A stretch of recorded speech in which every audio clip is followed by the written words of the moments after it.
The rain had just begun to fall in Calabar, heavy and deliberate, drumming against the glass windows of Government House as though the heavens themselves were pounding war drums. Inside the executive chamber, Governor Dominic Etim sat in silence, staring at the city lights flickering across the drenched skyline. His reflection on the glass looked older than his 60 years, wrinkled, tired, but with eyes still sharp, calculating. In less than 6 months, his 8-year reign as governor would be over. His time, his power, his absolute control, slipping away. But Governor Etim was not a man who allowed fate to dictate his legacy. He had already chosen the man who would succeed him, his loyal protégé, Commissioner of Finance, Dr. Michael Bassey. Young, brilliant, and pliable. Someone who would protect Etim's interests long after he left office. Or so he thought. Because even as Etim plotted, forces darker than the storm outside were already moving against him. That very night, in a dimly lit lounge along Marion Road, a meeting was taking place.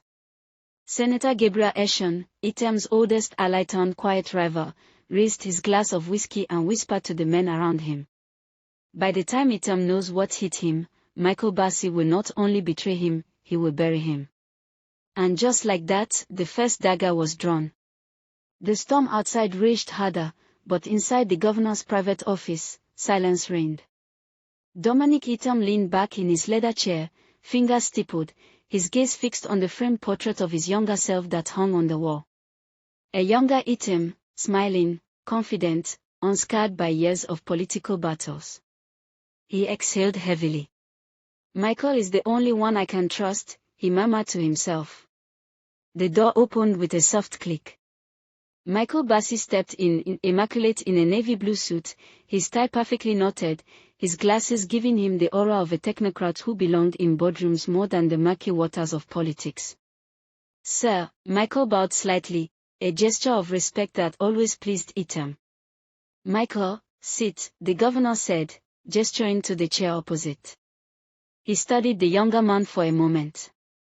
He was everything Etim wanted in a successor, brilliant, untainted by scandal, and most importantly, dependent on him. Your name will be announced as our party's consensus candidate next month, Etim said, his voice low but firm. I need you to remember, loyalty is everything. I built this empire. When I leave, you will inherit it. But never forget who gave you the crown. Michael smiled, his eyes glinting. I owe you everything, sir. I will never forget.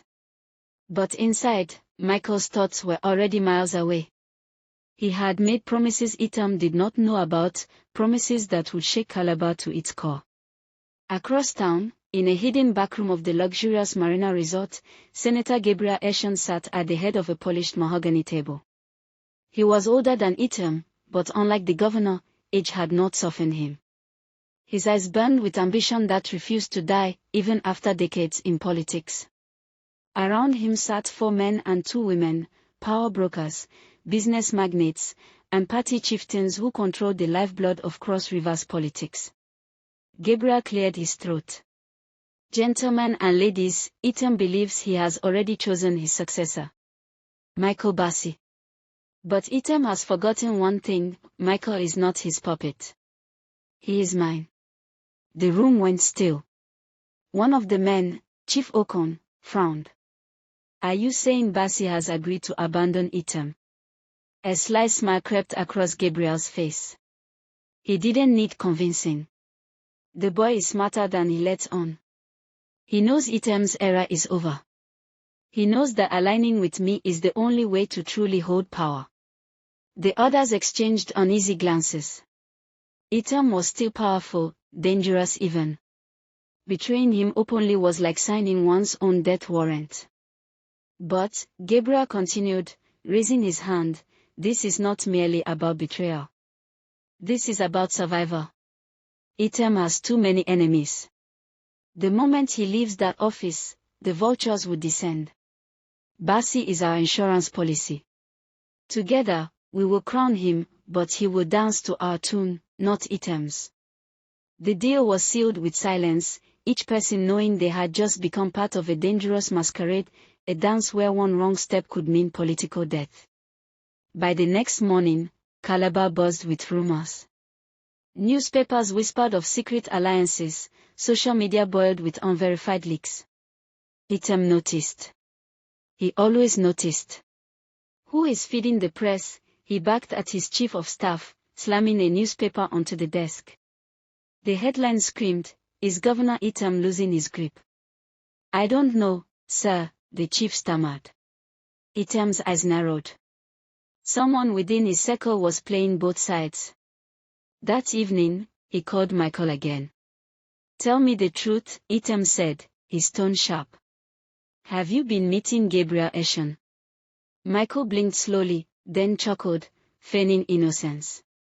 "Sir, Gabriel once invited me for dinner, yes, but only to congratulate me. Nothing more." Etim's gaze lingered on him, searching. "Be careful, Michael. Gabriel is a serpent. He smiles before he bites." Michael nodded dutifully. But as he left the office, he pulled out his phone and typed a short message. "To Gabriel Essien, he suspects. What's the next move?" He slipped the phone back into his pocket, his face calm. Outside, the rain had stopped, but the streets of Calabar glistened like mirrors, reflecting a city that had no idea of the storm about to break.